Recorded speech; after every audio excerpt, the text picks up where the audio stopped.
Hello students, നമ്മൾ നേരത്തെ നമ്മുടെ സോളിഡ് സ്റ്റേറ്റ് 1 എന്ന് പറയുന്ന ആദ്യ ഭാഗം, നമ്മുടെ ആദ്യ ചാപ്റ്റർ ഡിസ്കസ് ചെയ്തു.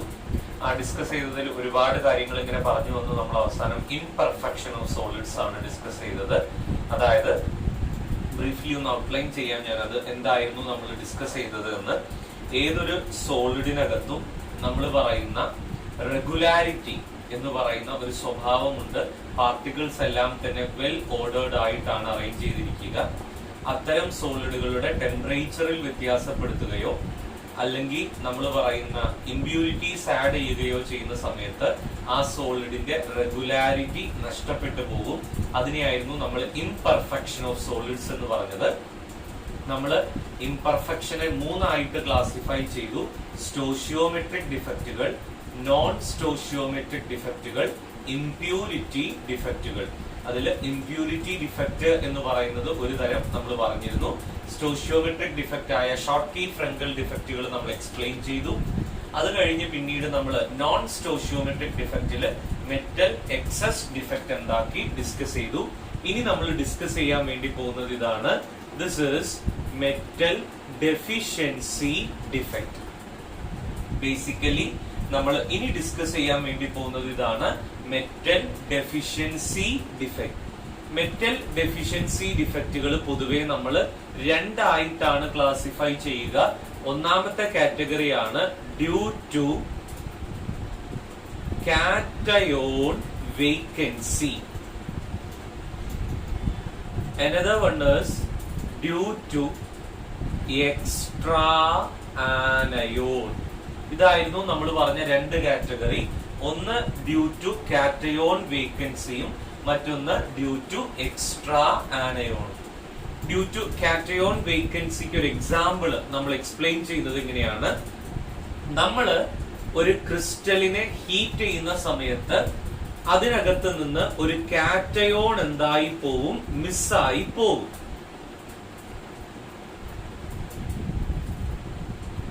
സിംപ്ലി ഞാൻ ഒരു ക്രിസ്റ്റൽ യൂണിറ്റ് വരയ്ക്കുകയാണ്. ഒരു ക്രിസ്റ്റലിനെ ഞാൻ ഹീറ്റ് ചെയ്യുന്ന സമയത്ത് അതിനകത്ത് നിന്ന് ഒരു കാറ്റയോൺ എന്തായി പോവും? വേക്കന്റ് ആയി പോവും, മിസ്സായി പോകും. ഇങ്ങനെ വരുന്ന സമയത്ത് ഇലക്ട്രിക്കൽ ന്യൂട്രാലിറ്റി മെയിൻറ്റെയിൻ ചെയ്യാൻ വേണ്ടിയിട്ട് തൊട്ടടുത്ത കാറ്റയോണിന് ഒരു എക്സ്ട്രാ ചാർജ് കൈവരികയാണ് ചെയ്യുക. A+ എന്നുള്ളത് A2+ ആയിട്ട് എന്താവും? മാറും. ഒരു കാറ്റയോണിന് അത് വേക്കന്റ് ആയി മാറുകയും ആ സമയത്ത് ഇലക്ട്രിക്കൽ ന്യൂട്രാലിറ്റി മെയിൻറ്റെയിൻ ചെയ്യാൻ വേണ്ടിയിട്ട് തൊട്ടടുത്ത കാറ്റയോണിന് എക്സ്ട്രാ ഒരു ചാർജ് കൈവരികയും എന്താവും ചെയ്യും. അതിനെയാണ് നമ്മൾ ഡ്യൂ ടു കാറ്റയോൺ വേക്കൻസി എന്നുള്ള പേരിൽ എന്താക്കുക? പറയുക. ക്ലിയർ? ഇതിനൊരു എക്സാമ്പിൾ ആയിട്ട് നമ്മൾ പറയുന്നത് ഇതാണ്. It is ferrous sulphide crystal. Ferrous sulphide pellets അല്ലെങ്കിൽ ബ്രിക്സ് അല്ലെങ്കിൽ നമ്മൾ പറയുന്ന ക്രിസ്റ്റൽ എന്നുള്ള പേരിൽ പറയും ഫെറസ് സൾഫൈഡ്.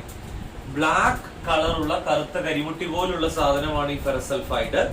ഈ ഫെറസ് സൾഫൈഡ് ക്രിസ്റ്റലിനെ ചൂടാക്കുന്ന സമയത്ത് അതിനകത്തുള്ള 3 Fe2+ അയോണുകളില് 2 Fe3+ ആയിട്ട് എന്താവും? മാറും. Ferrous sulphide crystal black colour ഉള്ളത് നമ്മൾ ചൂടാക്കുന്ന സമയത്ത് അതില് 3 Fe2+ അയോണുകൾ ഉണ്ട്. ആ 3 Fe2+ അയോണുകളില് 2 എന്തായിട്ട് മാറും? Fe3+ ആയിട്ട് എന്താവും? മാറും. One of the Fe2+ ion is missing. ഒരു Fe2+ അയോൺ എന്താണ്? മിസ്സിംഗ് ആണ്. റെഡി? ഇതാണ് കാറ്റയോൺ വേക്കൻസിക്ക് നമ്മൾ പറയുന്ന ഒരു എക്സാമ്പിൾ. നോക്കുക, in the case of A ferrous sulphide crystal, this is black in colour. നമ്മൾ ഹീറ്റ് ചെയ്യുന്ന സമയത്ത് out of 3, 2 of them are converted into Fe3+ ion. One of the Fe2+ ion is missing. Ready? ഇങ്ങനെ വരുന്ന സമയത്ത് ഈ പറയുന്ന black കളറുള്ള ferrous sulphide crystal golden കളറില് അത് ഗ്ലിറ്ററിങ് ചെയ്യാൻ വേണ്ടിയിട്ട് എന്താവും? തുടങ്ങും. സ്വർണം പോലെ തിളങ്ങാൻ വേണ്ടിയിട്ട് എന്താവും? തുടങ്ങും. അതുകൊണ്ട് തന്നെ ഈ ഫെറസ് സൾഫൈഡ് ക്രിസ്റ്റലുകളെ നമ്മൾ വിളിക്കുന്ന പേരാണ് ഫൂൾസ് ഗോൾഡ്. വിഡ്ഢികളുടെ സ്വർണം എന്നാണ് ഈ ഫെറസ് സൾഫൈഡ് ക്രിസ്റ്റലുകളെ നമ്മൾ എന്താക്കുക? പറയുക. മറ്റൊരു എക്സാമ്പിൾ ഇതേപോലെ തന്നെ നമുക്ക് പറയാൻ പറ്റുന്ന വേറൊരു എക്സാമ്പിൾ ആണ് this is ferric oxide. Ferric oxide ക്രിസ്റ്റലുകളും ഇതേപോലെ തന്നെ കാറ്റയോൺ വേക്കൻസി കാണിക്കുന്നവരാണ്. ഇതെങ്ങനെയാ മെയിൻറ്റെയിൻ ചെയ്യുന്നത് എന്നുള്ളത് ബേസിക്കലി ഞാൻ പറഞ്ഞു. ഇലക്ട്രിക്കൽ ന്യൂട്രാലിറ്റി മെയിൻറ്റെയിൻ ചെയ്യാൻ വേണ്ടിയിട്ട് തൊട്ടടുത്ത കാറ്റയോൺ എക്സ്ട്രാ ചാർജ്ഡ് ആവുകയാണ് എന്താവുക ചെയ്യുക. ഫെറിക് ഓക്സൈഡിൽ 0.95 Fe ഓക്സിജൻ കോമ്പോസിഷൻ ആണ് ഈ പറയുന്ന metal deficiency due to cation vacancy എന്താവുക കാണിക്കുക. ഇനി റേഞ്ച് Fe 0.93 to 0.96 വരെയുള്ള എല്ലാ ഓക്സൈഡുകളും ഡ്യൂ ടു കാറ്റയോൺ വേക്കൻസി എന്താക്കുന്നുണ്ട് കാണിക്കുന്നുണ്ട്. ക്ലിയർ ആയോ പറഞ്ഞത്? അപ്പോ ചില ക്രിസ്റ്റലുകൾ ചൂടാക്കുമ്പോൾ അതിലെ കാറ്റയോണുകൾ എന്താവും മിസ്സായി പോകും. അങ്ങനെ മിസ്സാകുന്ന സമയത്ത് ഡെഫിഷ്യൻസി ക്രിയേറ്റ് ചെയ്യും. അതിനെയാണ് metal deficiency defect due to cation vacancy എന്നുള്ള പേരിൽ എന്താക്കുക പറയുക. ഇനി അടുത്ത കാറ്റഗറിയാണ് നമ്മൾ ഡിസ്കസ് ചെയ്യുന്നത്. This is due to extra anion. Ready? ഇത് നമ്മുടെ ടെക്സ്റ്റ് ബുക്കിനകത്തൊന്നും കാണില്ല ഈ ഒരു feature. Due to extra anion means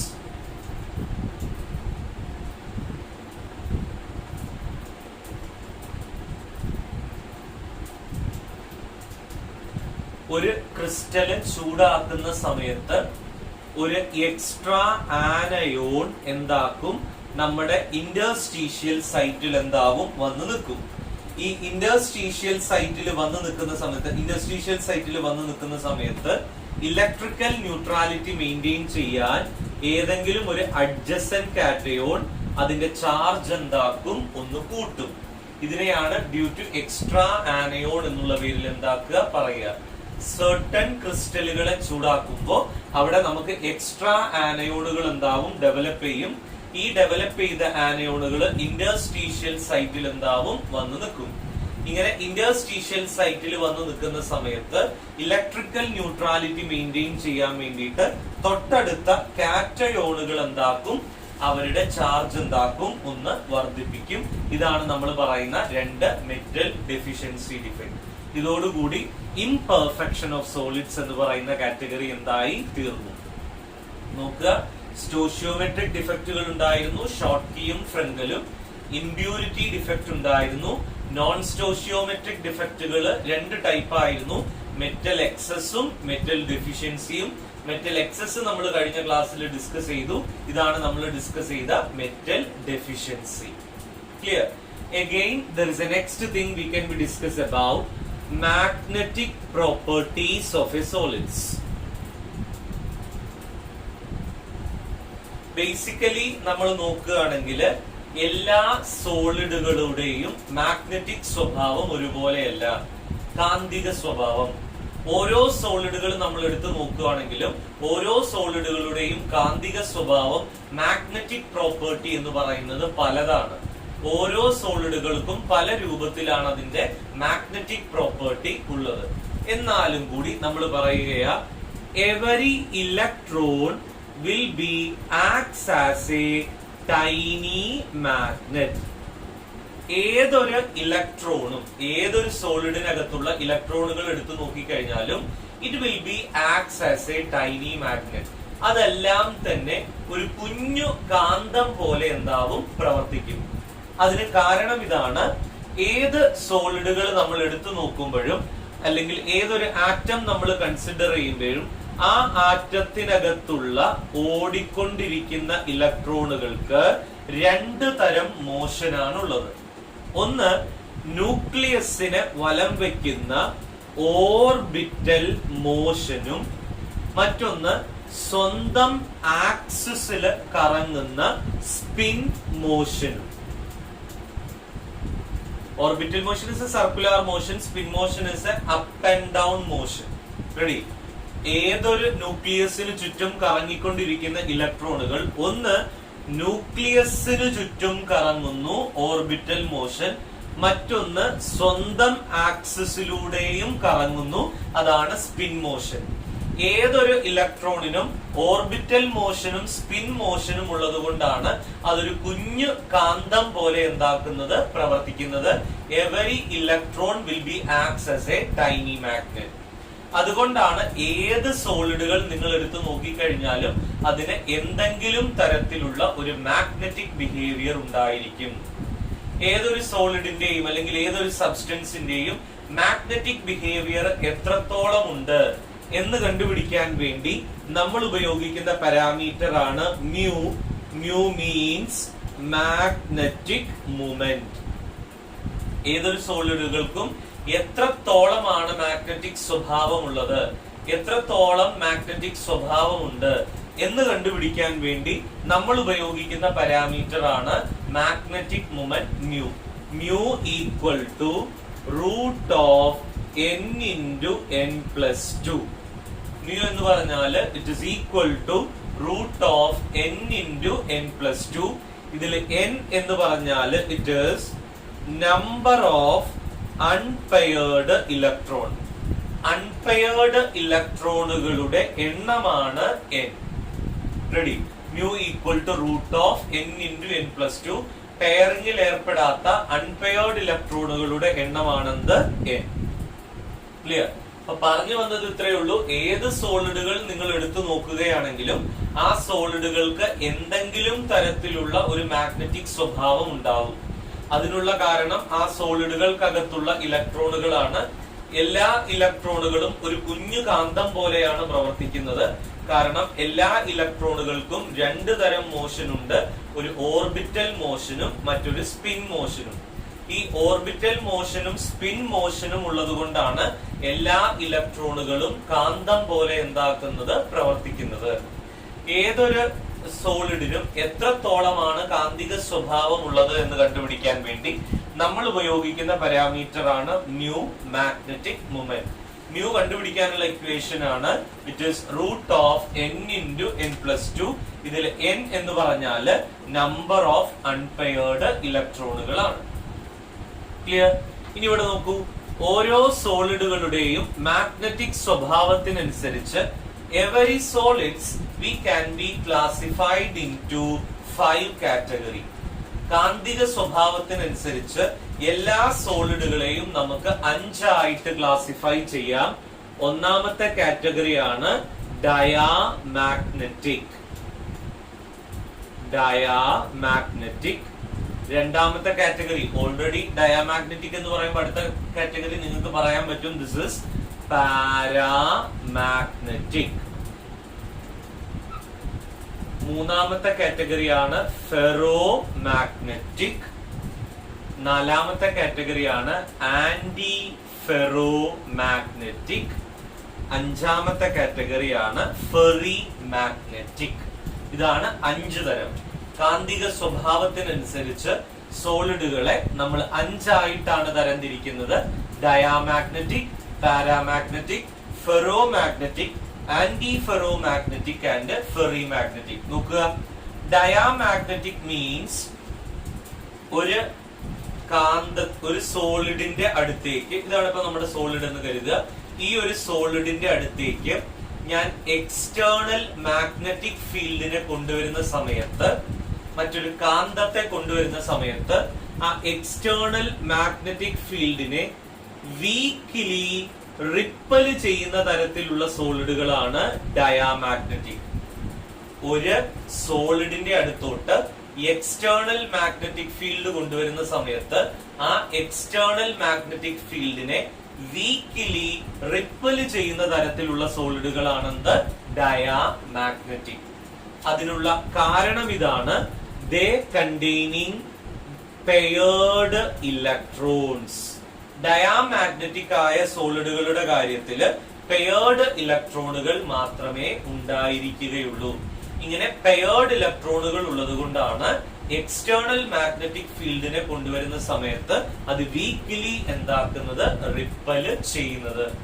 ഇത്തരം സോളിഡുകൾക്ക് എക്സാമ്പിൾ ആണ് titanium dioxide, sodium chloride. These are the examples for diamagnetic substances. Ready? ഇനി പാരാമാഗ്നറ്റിക് സബ്സ്റ്റൻസുകളാണ് നമ്മൾ പറയുന്നത്. പാരാമാഗ്നറ്റിക് സബ്സ്റ്റൻസുകൾ എന്ന് പറഞ്ഞാല് ഞാൻ ഒരു സോളിഡിനടുത്തേക്ക് എക്സ്റ്റേണൽ മാഗ്നറ്റിക് ഫീൽഡിനെ കൊണ്ടുവരുന്ന സമയത്ത് വീക്കിലി അട്രാക്ട് ചെയ്യുന്ന സോളിഡുകളെയാണ് പാരാമാഗ്നറ്റിക് എന്ന് പറയുക. ഒരു സോളിഡിന്റെ അടുത്തേക്ക് മാഗ്നറ്റിക് ഫീൽഡ് കൊണ്ടുവരുന്ന സമയത്ത് അതിനെ വീക്കിലി അട്രാക്ട് ചെയ്യുന്ന സോളിഡുകളെ നമ്മൾ വിളിക്കുന്ന പേരാണെന്ത്? പാരാമാഗ്നറ്റിക്. മറ്റൊരു പ്രത്യേകത കൂടി ഉള്ളത് ഇതാണ്, they lose its magnetism were removal of the external magnetic field. ഞാൻ ആ എക്സ്റ്റേണൽ മാഗ്നറ്റിക് ഫീൽഡ് റിമൂവ് ചെയ്താൽ ഇത്തരം സോളിഡുകളുടെ മാഗ്നറ്റിസവും എന്തായി പോവും? ലോസ് ചെയ്തു പോവും.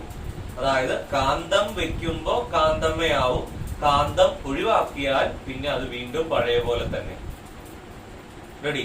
കാന്തം വെക്കുമ്പോ അതിന് കാന്തിക സ്വഭാവം ഉണ്ട്, കാന്തം എടുത്തൊഴിവാക്കുമ്പോ അതിന്റെ കാന്തിക സ്വഭാവം മാഗ്നറ്റിസം എന്താവും? റിമൂവ് ചെയ്തു പോവും.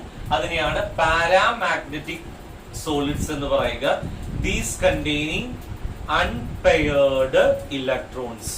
ഇത്തരം സോളിഡുകൾക്കകത്ത് അൺപെയർഡ് ഇലക്ട്രോണുകൾ എന്താവും? ഉണ്ടാകും.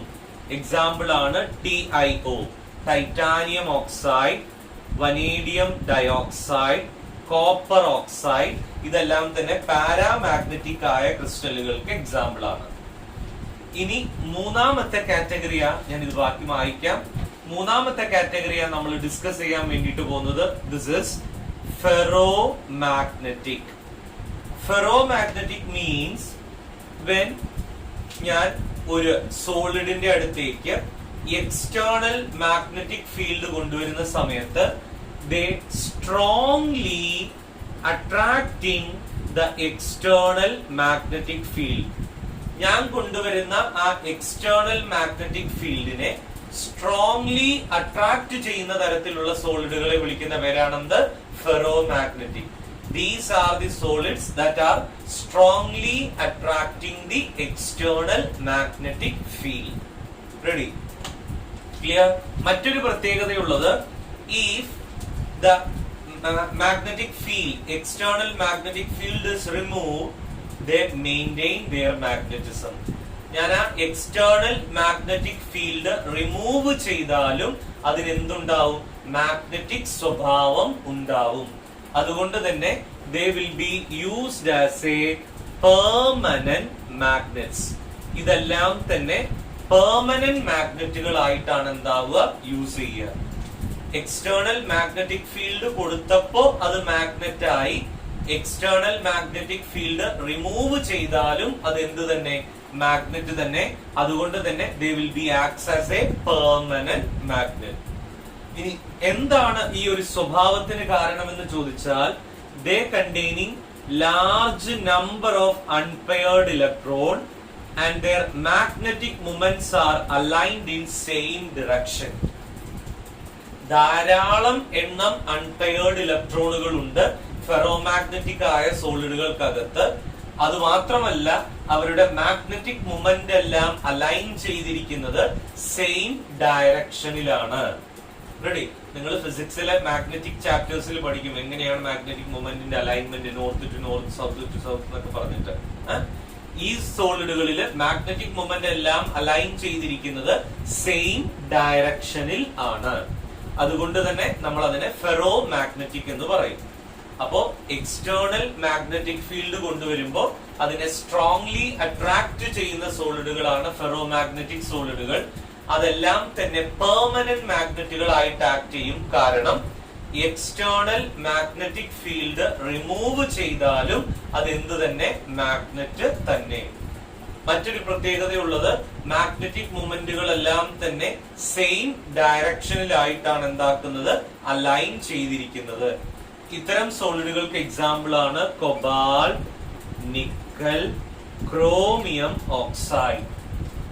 കൊബാൾട്ട്, നിക്കല്, ക്രോമിയം ഓക്സൈഡ് എന്നൊക്കെ പറയുന്നത് ഇത്തരം സോളിഡുകൾക്ക് എന്താണ്? എക്സാമ്പിൾ ആണ്. ക്ലിയർ? റെഡി ആയോ? Again, there is a next one we can be discuss about anti-ferromagnetic. അടുത്ത കാറ്റഗറി ഓഫ് സോളിഡ് ആണ് നമ്മൾ പറയുന്നത് ആന്റി ഫെറോ മാഗ്നറ്റിക് സോളിഡുകൾ എന്നാണ് പറയുക. ആന്റി ഫെറോ മാഗ്നറ്റിക് സോളിഡുകൾ എന്ന് പറഞ്ഞാല് these are the solids where the magnetic moments are equally aligned in opposite direction. ഇത്തരം സോളിഡുകളുടെ കാര്യത്തില് മാഗ്നറ്റിക് മൊമെന്റുകൾ തുല്യ അളവിൽ ഓപ്പോസിറ്റ് ഡയറക്ഷനിലായിട്ടാണ് അലൈൻ ചെയ്തിരിക്കുന്നത്. ഇങ്ങനെ തുല്യ അളവിൽ ഓപ്പോസിറ്റ് ഡയറക്ഷനിലായിട്ട് അലൈൻ ചെയ്തിരിക്കുന്നത് കൊണ്ട് തന്നെ the net magnetic moment is 0. അത്തരം സോളിഡുകളെ നമ്മൾ വിളിക്കുന്ന പേരാണെന്ത്? Antiferromagnetic. ധാരാളം അൺപെയർഡ് ഇലക്ട്രോണുകൾ ഉണ്ട്, പക്ഷെ അവരുടെ മാഗ്നറ്റിക് മൊമെന്റുകളെല്ലാം ഈക്വലി ഓപ്പോസിറ്റ് ഡയറക്ഷനിലായിട്ടാണ് അലൈൻ ചെയ്തിരിക്കുന്നത്. ഇങ്ങനെ ഈക്വലി ഓപ്പോസിറ്റ് ഡയറക്ഷനിലായിട്ട് അലൈൻ ചെയ്യുമ്പോൾ നെറ്റ് മാഗ്നറ്റിക് മൊമെന്റ് എന്ന് പറയുന്നത് എന്തായിരിക്കും? 0 ആയിരിക്കും. അത്തരത്തിലുള്ളവരെ നമ്മൾ വിളിക്കുന്ന പേരാണെന്ത്? Antiferromagnetic. ക്ലിയർ? ഈ ആന്റി ഫെറോ മാഗ്നറ്റിക് ആയിട്ടുള്ള ക്രിസ്റ്റലുകൾക്ക് എക്സാമ്പിൾ ആണ് manganese oxides, MnO, Mn2O3, MnO2. These are the examples. കേട്ടോ? ഇതെല്ലാം തന്നെ ആന്റി ഫെറോ മാഗ്നറ്റിക് ആയിട്ടുള്ള സോളിഡുകളാണ്. ക്ലിയർ? 4 എണ്ണം പിടികിട്ടിയോ? അപ്പൊ ഒരു എക്സ്റ്റേണൽ മാഗ്നറ്റിക് ഫീൽഡ് കൊണ്ടുവരുന്ന സമയത്ത് വീക്കിലി റിപ്പൽ ചെയ്യുന്നവരാണെന്ത്? ഡയാമാഗ്നറ്റിക്. വീക്കിലി അട്രാക്ട് ചെയ്യുന്നവരാണ് പാരാമാഗ്നറ്റിക്. സ്ട്രോങ്ലി അട്രാക്ട് ചെയ്യുന്നവരാണ് ഫെറോമാഗ്നറ്റിക്.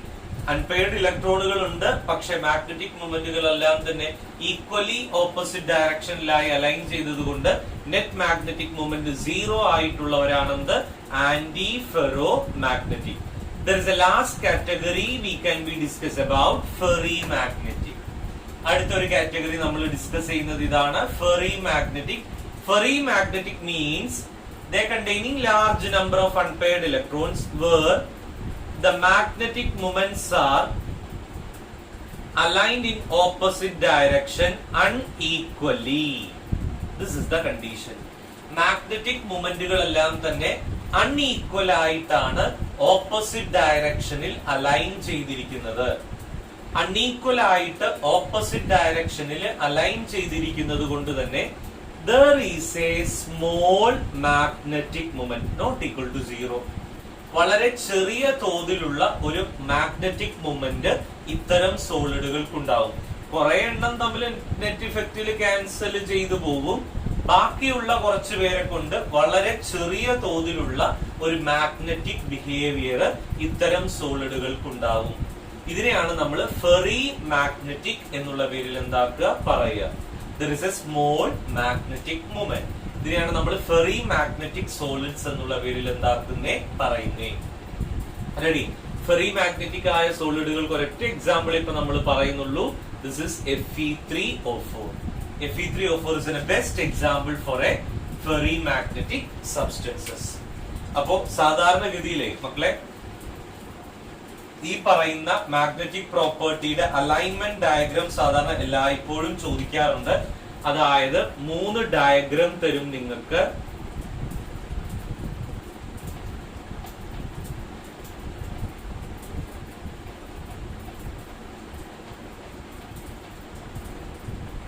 മൂന്ന് ഡയഗ്രാം ചെയ്തിട്ട് നിങ്ങളോട് distinguish what are the different magnetism.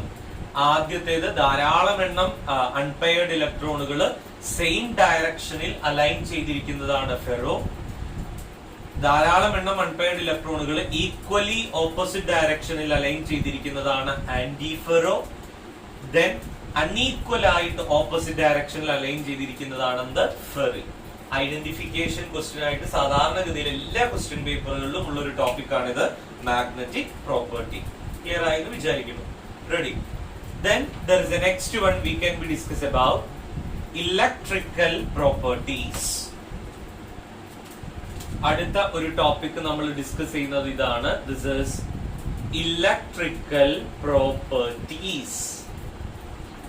Basically മക്കളെ നിങ്ങൾ തന്നെ ആലോചിക്കുക, എല്ലാ സോളിഡുകളും ഒരേപോലെയാണോ ഇലക്ട്രിസിറ്റിയെ കടത്തിവിടുക? ആണോ? അല്ല, ഒരിക്കലും അല്ല. ഒരു സോളിഡുകളും ഒരേപോലെയല്ല ഇലക്ട്രിസിറ്റിയെ എന്താക്കുന്നത്, കടത്തിവിടുന്നത്.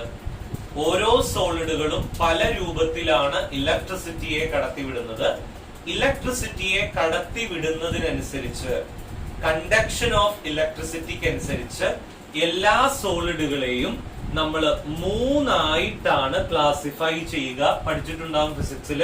It is conductors, semiconductors, and another one is insulators. These are the three category.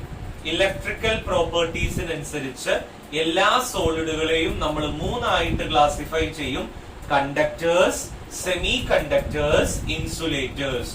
നോക്കുക, കണ്ടക്ടേഴ്സിന്റെ കണ്ടക്ടൻസ് എന്ന് പറയുന്നത് 10⁴ to 10⁷ ohm inverse metre inverse ആണ്. സെമി കണ്ടക്ടേഴ്സിന്റെ കണ്ടക്ടൻസ് എന്ന് പറയുന്നത് 10⁻⁻⁶ to 10⁴ ohm inverse metre inverse ആണ്.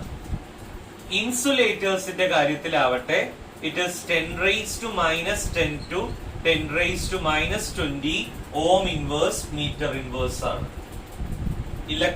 ഇലക്ട്രിക്കൽ കണ്ടക്ടൻസ് വ്യത്യാസമുണ്ട്.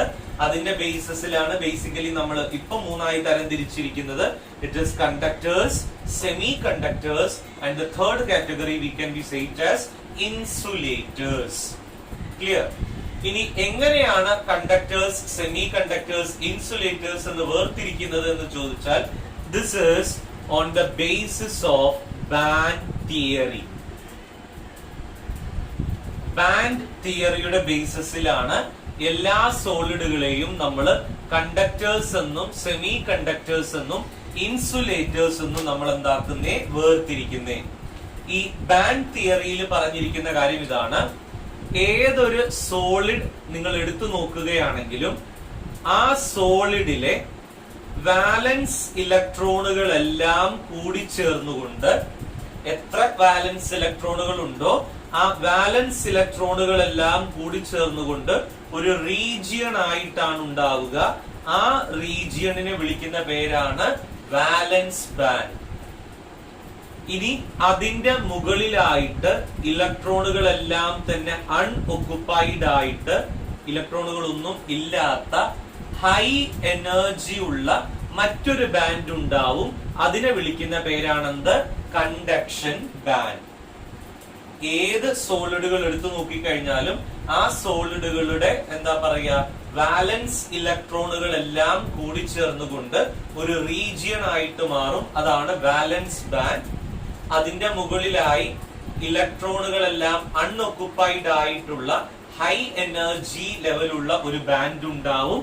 അതാണ് നമ്മൾ പറയുന്ന conduction band. This is A empty band. Ready? ഇനി ഇവിടെ നോക്കുക.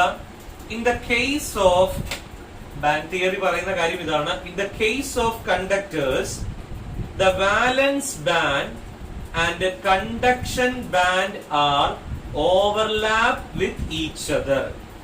Valence bandും conduction bandും തമ്മിൽ പരസ്പരം ഓവർലാപ്പ് ചെയ്തിരിക്കുന്നു. അങ്ങനെ ഓവർലാപ്പ് ചെയ്തിരിക്കുന്നത് കൊണ്ട് തന്നെ there is a easily undergo the flow of electrons. വാലൻസ് ബാൻഡിൽ നിന്ന് കണ്ടക്ഷൻ ബാൻഡിലേക്ക് വളരെ എളുപ്പത്തിൽ ഇലക്ട്രോണുകൾക്ക് സഞ്ചരിക്കാൻ വേണ്ടിയിട്ട് പറ്റും. As a result they conduct electricity. Clear? Valence ബാൻഡും കണ്ടക്ഷൻ ബാൻഡും തമ്മിൽ ഓവർലാപ്പ് ചെയ്തിരിക്കുന്നു. അങ്ങനെ ഓവർലാപ്പ് ചെയ്തിരിക്കുന്നത് കൊണ്ട് തന്നെ അത് വളരെ എളുപ്പത്തിൽ എന്താക്കും, ഇലക്ട്രോണുകളെ കണ്ടക്ട് ചെയ്യും, ഫ്ലോ ചെയ്യും. അതുകൊണ്ട് തന്നെ ദേ കണ്ടക്ട് ഇലക്ട്രിസിറ്റി. ഇനി in the case of insulators, not semiconductors, it is insulators, the valence band and the conduction band can have large energy gap. നമ്മൾ ഇൻസുലേറ്റേഴ്സിന്റെ കാര്യം എടുത്തു നോക്കുകയാണെങ്കിൽ വാലൻസ് ബാൻഡും കണ്ടക്ഷൻ ബാൻഡും തമ്മിൽ ഒരു വലിയ എനർജി ഗ്യാപ്പ് ഉണ്ട്. ഈ എനർജി ഗ്യാപ്പിനെ നമ്മൾ വിളിക്കുന്ന പേരാണ് forbidden energy gap.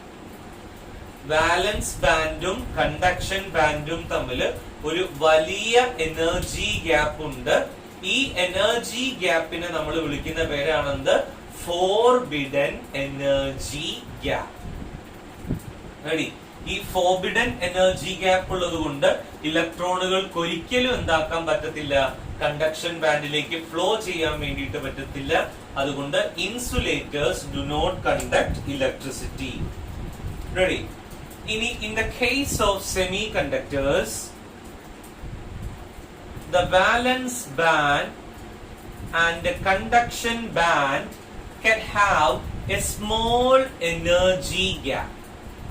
Ready? Valence ബാൻഡും കണ്ടക്ഷൻ ബാൻഡും തമ്മിൽ വളരെ ചെറിയ തോതിലുള്ള എനർജി ഗ്യാപ്പ് മാത്രമേ ഉള്ളൂ. ഈ എനർജി ഗ്യാപ്പ് എങ്ങനെ നമുക്ക് ഓവർകം ചെയ്യാം? ഒന്ന് ആലോചിച്ച് നോക്കൂ. ഈ വാലൻസ് ബാൻഡും കണ്ടക്ഷൻ ബാൻഡും തമ്മിലുള്ള എനർജി ഗ്യാപ്പ് നമുക്ക് എങ്ങനെ ഓവർകം ചെയ്യാം? ക്ലാസ്സിലൊക്കെ ആണെങ്കിൽ നിങ്ങൾ വളരെ പെട്ടെന്ന് പറഞ്ഞാൽ ആരെങ്കിലും ഒക്കെ മണ്ടത്തരങ്ങളോ അല്ലാതെയൊക്കെ വിളിച്ചു പറഞ്ഞേനെ. വാലൻസ് ബാൻഡും കണ്ടക്ഷൻ ബാൻഡും തമ്മിലുള്ള ഈ ഗ്യാപ്പ് ഓവർകം ചെയ്യാനുള്ള ഒന്നാമത്തെ പണി, ഇതിനകത്ത് എന്തെങ്കിലും തരത്തിലുള്ള സബ്സ്റ്റൻസ് വെച്ച് അടച്ചാൽ പോരെ ആ ഓട്ട? അതിനാൽ ആ ഒരു ഗ്യാപ്പിനകത്ത് എന്തെങ്കിലും ഇംപ്യൂരിറ്റീസ് നിങ്ങൾ എന്താക്കിയാൽ മതി, ഫില്ല് ചെയ്ത് കൊടുത്താൽ മതി. അപ്പൊ ഇലക്ട്രോണുകൾ അതിലൂടെ ഫ്ലോ ചെയ്തോളും. ക്ലിയർ? ഇങ്ങനെ ഇംപ്യൂരിറ്റീസിനെ നമ്മൾ ആഡ് ചെയ്യുന്ന പ്രോസസ്സിനെ വിളിക്കുന്ന പേരാണ് ഡോപ്പിംഗ്. അത്തരത്തിലുള്ള സെമി കണ്ടക്ടറുകളെ വിളിക്കുന്ന പേരാണ് എക്സ്ട്രിൻസിക് സെമി കണ്ടക്ടേഴ്സ്. റെഡി? ഇനി അല്ലാതെ മറ്റൊരു വഴി പറയും, വേറെന്തെങ്കിലും വേ നമുക്ക് ആ ഗ്യാപ്പ് ഒന്ന് ഓവർകം ചെയ്ത് ഇലക്ട്രോണുകളെ ഫ്ലോ ചെയ്യിക്കാൻ സെമി കണ്ടക്ടറിനകത്ത്. സിംപ്ലസ്റ്റ് വേ അത് ഇത്രയേ ഉള്ളൂ. V can B undergo heating. Temperature കൂട്ടി കൊടുക്കുക. നമ്മൾ ടെമ്പറേച്ചർ കൂട്ടി കൊടുക്കുന്ന സമയത്ത് ആ രണ്ട് ബാൻഡുകളും അടുത്തടുത്ത് വരികയും ഇലക്ട്രോൺ ഫ്ലോ സാധ്യമാവുകയും ചെയ്യും. അത്തരത്തിലുള്ള സെമി കണ്ടക്ടറുകളെ വിളിക്കുന്ന പേരാണ് ഇൻട്രിൻസിക് സെമി കണ്ടക്ടേഴ്സ്. ടെമ്പറേച്ചർ കൂട്ടുമ്പോൾ ബാൻഡുകൾ അടുത്തടുത്ത് വരികയും ഫ്ലോ നടക്കുകയും ചെയ്യുന്നവയെ നമ്മൾ വിളിക്കുന്ന പേരാണ് ഇൻട്രിൻസിക് സെമി കണ്ടക്ടേഴ്സ്. നമ്മൾ ഇംപ്യൂരിറ്റീസ് ആഡ് ചെയ്ത് അതിലൂടെ ഇലക്ട്രോണുകളുടെ ഫ്ലോ സാധ്യമാക്കുന്ന തരത്തിലുള്ളതാണ് extrinsic semi conductors. Impurities add ചെയ്യുന്ന പ്രോസസ്സിനെ നമ്മൾ വിളിക്കുന്ന പേരാണെന്ത്? ഡോപ്പിംഗ്. ക്ലിയർ? പിടികിട്ടിയെന്ന് വിചാരിക്കുന്നു എല്ലാവർക്കും. അപ്പോ ബാൻഡ് തിയറി പ്രകാരം വാലൻസ് ഇലക്ട്രോണുകളെല്ലാം കൂടി ചേർന്നുകൊണ്ട് ഒരു വാലൻസ് ബാൻഡ് ഉണ്ട്. അതിന്റെ മുകളിലായി നമ്മൾ കാണുന്ന പിന്നെ ഇലക്ട്രോണുകളൊന്നും ഇല്ലാത്ത അൺഒക്കുപ്പൈഡ് ആയിട്ടുള്ള ഹൈ എനർജി ഉള്ള ബാൻഡാണ് കണ്ടക്ഷൻ ബാൻഡ്. വാലൻസ് ബാൻഡും കണ്ടക്ഷൻ ബാൻഡും തമ്മിൽ ഓവർലാപ്പ് ചെയ്തിരിക്കുന്ന തരത്തിലുള്ള സോളിഡുകളാണ് കണ്ടക്ടേഴ്സ്. വാലൻസ് ബാൻഡും കണ്ടക്ഷൻ ബാൻഡും തമ്മിൽ large energy gap, forbidden energy gap ഉള്ളതാണ് ഇൻസുലേറ്റേഴ്സ്. വളരെ ചെറിയ തോതിലുള്ള എനർജി ഗ്യാപ്പ് ഉള്ളവരെ നമ്മൾ വിളിക്കുന്ന പേരാണ് സെമി കണ്ടക്ടേഴ്സ്. ഈ ഒരു ചെറിയ എനർജി ഗ്യാപ്പ് നമുക്ക് രണ്ട് രൂപത്തിലാണ് ഓവർകം ചെയ്യാൻ വേണ്ടിയിട്ട് പറ്റുക. ഒന്നുകിൽ എന്തെങ്കിലും ഇംപ്യൂരിറ്റീസ് ആഡ് ചെയ്തിട്ട് അതിനെ നമ്മൾ വിളിക്കുന്ന പേരാണ് ഡോപ്പിംഗ്. അതാണ് നമ്മൾ പറയുന്ന എക്സ്ട്രിൻസിക് സെമി കണ്ടക്ടേഴ്സ്. മറ്റൊന്നാണ് ടെമ്പറേച്ചർ കൂട്ടിയിട്ട് നമുക്ക് ഇതെന്താക്കാൻ പറ്റും, ഓവർകം ചെയ്യാൻ വേണ്ടിയിട്ട് പറ്റും. അതാണ് നമ്മൾ പറയുന്ന intrinsic semi conductors. Clear? Then ഇതിൽ ഞാനിപ്പോ നമുക്ക് ഡിസ്കസ് ചെയ്യുന്നത് ആകെ നമ്മുടെ എക്സ്ട്രിൻസിക് സെമി കണ്ടക്ടേഴ്സ് ആണ് കേട്ടോ. എക്സ്ട്രിൻസിക് സെമി കണ്ടക്ടേഴ്സ് ബേസിക്കലി പഠിച്ചിട്ടുണ്ടാവും നിങ്ങളത്. Extrinsic semi conductors we can be classified into two types. One is n-type semiconductor, ഓർമ്മൊന്നല്ലേ? Another one is p-type semiconductor. രണ്ട് തരത്തിലാണ് എക്സ്ട്രിൻസിക് സെമി കണ്ടക്ടറുകൾ നമ്മൾ പറയുന്നത്. ഒന്ന് n-type സെമി കണ്ടക്ടറുകളാണ്, മറ്റൊന്ന് p-type സെമി കണ്ടക്ടറുകളാണ്. ഇവിടെ നോക്കുക, ബേസിക്കലി സെമി കണ്ടക്ടറുകൾ എന്ന് പറയുമ്പോൾ നമ്മുടെ 14ാമത്തെ ഗ്രൂപ്പിലെ സിലിക്കൺ, ജെർമേനിയം പോലുള്ളവരെയാണ് സെമി കണ്ടക്ടറുകൾ ആയിട്ട് നമ്മൾ കൺസിഡർ ചെയ്യുക. ഈ 14ാമത്തെ ഗ്രൂപ്പിലെ സെമി കണ്ടക്ടറുകളായ സിലിക്കൺ, ജെർമേനിയം പോലുള്ളവരെ 15ാമത്തെ ഗ്രൂപ്പുകാരായ ഫോസ്ഫറസ്, ആർസെനിക്, ആന്റിമണി പോലുള്ളവരെ ഉപയോഗിച്ചിട്ട് എന്താക്കുന്നു? ഡോപ്പ് ചെയ്യുന്നു. Antimony, bismuth. ആന്റിമണി ഇല്ലെങ്കിലും bismuth is very important one. SB കേട്ടോ. Antimony, bismuth. 14ാമത്തെ ഗ്രൂപ്പുകാരായ സെമി കണ്ടക്ടറുകളെ, സിലിക്കൺ, ജെർമേനിയം പോലുള്ള സെമി കണ്ടക്ടറുകളെ 15ാമത്തെ ഗ്രൂപ്പുകാരായ ഫോസ്ഫറസ്, ആർസെനിക്, ആന്റിമണി, ബിസ്മത്ത് എന്നിവരെ കൊണ്ടെന്താക്കുന്നു? ഡോപ്പ് ചെയ്യുന്നു. അങ്ങനെ ഡോപ്പ് ചെയ്യുന്ന സമയത്ത് ഇവിടെ നോക്കൂ, ഈ പറയുന്ന സെമി കണ്ടക്ടറുകൾക്കകത്തുള്ള 4 വാലൻസ് ഇലക്ട്രോണുകളും, 14ാമത്തെ ഗ്രൂപ്പ് എന്ന് പറയുമ്പോൾ 4 വാലൻസ് ഇലക്ട്രോണുകളാണ് ഉണ്ടാവുക. ഈ 15ാമത്തെ ഗ്രൂപ്പിനകത്തുള്ള 5 വാലൻസ് ഇലക്ട്രോണുകളിൽ 4 വാലൻസ് ഇലക്ട്രോണുകളും തമ്മിൽ കൊവാലന്റ് ബോണ്ടിങ്ങിൽ എന്താവും? ഏർപ്പെടും. നമ്മുടെ സെമി കണ്ടക്ടറുകളിലെ വാലൻസ് ഇലക്ട്രോണുകളിലെ 4ഉം നമ്മൾ ഡോപ്പ് ചെയ്ത മെറ്റീരിയലിലെ 5 വാലൻസ് ഇലക്ട്രോണുകളിലെ 4ഉം തമ്മിൽ കൊവാലന്റ് ബോണ്ടിങ്ങിൽ എന്താവും? ഏർപ്പെടും. There is only one free electron. 4 പോയില്ലടാ, ബാക്കി ഒരു ഫ്രീ ഇലക്ട്രോൺ ഉണ്ട്. The free electron is responsible for electrical conduction. ആ ഫ്രീ ഇലക്ട്രോൺ ആയിരിക്കും എന്തിന് കാരണം? ഇലക്ട്രിക്കൽ കണ്ടക്ഷന് കാരണം. അത്തരത്തിലുള്ള സോളിഡുകളെ അല്ലെങ്കിൽ സെമി കണ്ടക്ടറുകളെ നമ്മൾ വിളിക്കുന്ന പേരാണെന്ത്? N type semiconductors. നോക്കുക, പറഞ്ഞത് 14ാമത്തെ ഗ്രൂപ്പുകാരായ സെമി കണ്ടക്ടറുകളെ ഞാൻ 15ാമത്തെ ഗ്രൂപ്പുകാരെ വെച്ച് ഡോപ്പ് ചെയ്യുമ്പോൾ 14ലെ 4 വാലൻസ് ഇലക്ട്രോണുകളും 15ലെ 4 വാലൻസ് ഇലക്ട്രോണുകളും തമ്മിൽ കൊവാലന്റ് ബോണ്ടിങ്ങിൽ എന്താവും? ഏർപ്പെടും. There is a remaining one. ആ 1 ആണ് എന്ത്? Free electron. ആ ഫ്രീ ഇലക്ട്രോൺ ആയിരിക്കും ഇലക്ട്രിക്കൽ കണ്ടക്ഷന് കാരണം. ഇതിനെയാണ് നമ്മൾ എൻ ടൈപ്പ് സെമി കണ്ടക്ടേഴ്സ് എന്നുള്ള പേരിൽ എന്താക്കുക? പറയുക. ഇനി 14ാമത്തെ ഗ്രൂപ്പുകാരായ സെമി കണ്ടക്ടറുകളെ 13ാമത്തെ ഗ്രൂപ്പുകാരായ ബോറോൺ, അലൂമിനിയം, ഗാലിയം പോലുള്ളവരെ വെച്ച് എന്താക്കുന്നു? ഡോപ്പ് ചെയ്യുന്നു. 14ാമത്തെ ഗ്രൂപ്പുകാരായ സെമി കണ്ടക്ടറുകളെ 13ാമത്തെ ഗ്രൂപ്പുകാരായ ബോറോൺ, അലൂമിനിയം, ഗാലിയം പോലുള്ളവരെ വെച്ച് നമ്മൾ എന്താക്കുന്നു? ഡോപ്പ് ചെയ്യുന്നു. അങ്ങനെ ഡോപ്പ് ചെയ്യുന്ന സമയത്ത് ശ്രദ്ധിക്കണേ, പറയണത് 14ലെ 4 വാലൻസ് ഇലക്ട്രോണുകളും 13ാമത്തെ ഗ്രൂപ്പിലെ 3 വാലൻസ് ഇലക്ട്രോണുകളും തമ്മിൽ കൊവാലന്റ് ബോണ്ടിങ്ങിൽ എന്താവും? ഏർപ്പെടും. 14ൽ 4 വാലൻസ് ഇലക്ട്രോണുകളാണുള്ളത്, അതിലെ 3ഉം 13ാമത്തെ ഗ്രൂപ്പിലെ 3 വാലൻസ് ഇലക്ട്രോണുകളും തമ്മിൽ കൊവാലന്റ് ബോണ്ടിങ്ങിൽ എന്താവും? ഏർപ്പെടും. ഇതില് 4ാമത്തെ പൊസിഷൻ അതൊരു വേക്കന്റ് സൈറ്റ് ആണ്. ഇതിലെ 3ഉം തമ്മിൽ എന്തായി? കൊവാലന്റ് ബോണ്ടിങ്ങിൽ ഏർപ്പെട്ടു. 4ാമതൊന്ന് പറയുന്നത് എന്താണ്? ഒരു വേക്കന്റ് സൈറ്റ് ആണ്. ഈ വേക്കന്റ് സൈറ്റുകളെ നമ്മൾ വിളിക്കുന്ന പേരാണ് ഹോൾ. വേക്കന്റ് സൈറ്റുകളെ നമ്മൾ വിളിക്കുന്ന പേരാണെന്ത്? ഹോൾ. ഹോളുകളായിരിക്കും ഇലക്ട്രിക്കൽ കണ്ടക്ഷന് കാരണം.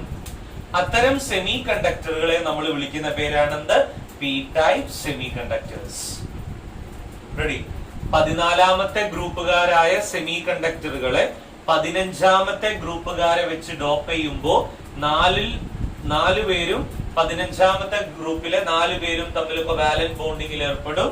There is a remaining one free electron. ആ ഫ്രീ ഇലക്ട്രോൺ ആണ് ഇലക്ട്രിക്കൽ കണ്ടക്ഷന് കാരണമെങ്കിൽ അതാണ് എൻ ടൈപ്പ് സെമി കണ്ടക്ടേഴ്സ്. ഇനി 14ാമത്തെ ഗ്രൂപ്പുകാരെ 13ാമത്തെ ഗ്രൂപ്പുകാരെ വെച്ച് ഡോപ്പ് ചെയ്യുമ്പോൾ 14ാമത്തെ ഗ്രൂപ്പിലെ 3 ഇലക്ട്രോണുകളും നമ്മൾ ഡോപ്പ് ചെയ്ത 13ാമത്തെ ഗ്രൂപ്പിലെ 3 ഇലക്ട്രോണുകളും തമ്മിൽ കൊവാലന്റ് ബോണ്ടിങ്ങിൽ ഏർപ്പെടും. ആ 14ാമത്തെ ഗ്രൂപ്പിലെ 4ാമത്തെ പൊസിഷൻ എന്ന് പറയുന്നത് വേക്കന്റ് സൈറ്റ് ആണ്. ഈ വേക്കന്റ് സൈറ്റുകളെ നമ്മൾ വിളിക്കുന്ന പേരാണ് ഹോൾ. ഹോളുകളാണ് ഇലക്ട്രിക്കൽ കണ്ടക്ഷന് കാരണമെങ്കിൽ അതിനെ നമ്മൾ വിളിക്കുന്ന പേരാണ് എന്ത്? P type semiconductors. Clear? ഇനി ഇവിടെ എന്തിനൊക്കെ വേണ്ടിയിട്ടാണ് ഈ പി ടൈപ്പ് എൻ ടൈപ്പ് സെമി കണ്ടക്ടറുകൾ നമ്മൾ ഉപയോഗിക്കുന്നത്? What are the uses of these type of extrinsic or semiconductors? The first one we can be discuss about PN junction diodes. വളരെ ഇമ്പോർട്ടന്റ് ആയി നമ്മൾ പറയുന്ന ഈ പറയുന്ന സെമി കണ്ടക്ടറുകളുടെ ഉപയോഗത്തിൽപ്പെട്ടതാണ് പി എൻ ജംഗ്ഷൻ ഡയോഡുകൾ ഉണ്ടാക്കാം. മറ്റൊന്ന് we can be preparing transistors. ട്രാൻസിസ്റ്ററുകൾ ഉണ്ടാക്കാൻ വേണ്ടിയിട്ട് എന്താവും പറ്റും? പി എൻ ജംഗ്ഷൻ ഡയോഡുകൾ ഉണ്ടാക്കാം. അതോടൊപ്പം തന്നെ ട്രാൻസിസ്റ്ററുകളും നമുക്ക് ഉണ്ടാക്കാൻ വേണ്ടിയിട്ട് എന്താവും പറ്റും. ക്ലിയർ? ഇതാണ് നമ്മൾ പറയുന്ന ബേസിക്കലി നമ്മൾ പറയുന്ന പി എൻ ജംഗ്ഷൻ ഡയോഡുകളുടെ അല്ലെങ്കിൽ നമ്മൾ പറയുന്ന സെമി കണ്ടക്ടറുകളുടെ രണ്ട് ഉപയോഗങ്ങൾ. അപ്പോ നമ്മൾ ഈ ഒരു സെഷനിൽ ഡിസ്കസ് ചെയ്ത കാര്യങ്ങൾ കുറച്ചധികം ഉണ്ടെന്നാലും മെറ്റൽ ഡെഫിഷ്യൻസി ഡിഫക്റ്റുകൾ രണ്ടെണ്ണം ഡിസ്കസ് ചെയ്തു. ഡ്യൂ ടു കാറ്റയോൺ വേക്കൻസിയും മറ്റൊന്ന് ഡ്യൂ ടു എക്സ്ട്രാ ആനയോണും. പിന്നെ നമ്മൾ മാഗ്നറ്റിക് പ്രോപ്പർട്ടീസ് ഡിസ്കസ് ചെയ്തു. സോളിഡുകളുടെ 5 തരം മാഗ്നറ്റിക് പ്രോപ്പർട്ടി ആണ്: ഡയാമാഗ്നറ്റിക്, പാരാമാഗ്നറ്റിക്, ഫെറോ, ആന്റിഫെറോ, ഫെറി. മറ്റൊന്ന് സോളിഡുകളുടെ ഇലക്ട്രിക്കൽ പ്രോപ്പർട്ടീസ് ഡിസ്കസ് ചെയ്തു. എല്ലാ സോളിഡുകൾക്കും 3 തരം ഇലക്ട്രിക്കൽ പ്രോപ്പർട്ടീസ് ആണ് നമ്മൾ പറയുന്നത്: കണ്ടക്ടേഴ്സ്, സെമി കണ്ടക്ടേഴ്സ്, ഇൻസുലേറ്റേഴ്സ്. അതിൽ തന്നെ സെമി കണ്ടക്ടേഴ്സ് എക്സ്ട്രിൻസിക് സെമി കണ്ടക്ടറുകളും ഉണ്ട്, ഇൻട്രിൻസിക് സെമി കണ്ടക്ടറുകളും ഉണ്ട്. അതിൽ തന്നെ എക്സ്ട്രിൻസിക് സെമി കണ്ടക്ടേഴ്സ് 2 ടൈപ്പാണ്: എൻ ടൈപ്പും പി ടൈപ്പും. മറക്കാതെ നിങ്ങൾ വീഡിയോ കാണണം, ഒപ്പം അത് പഠിക്കുകയും കൂടി വേണം കേട്ടോ. ശരി.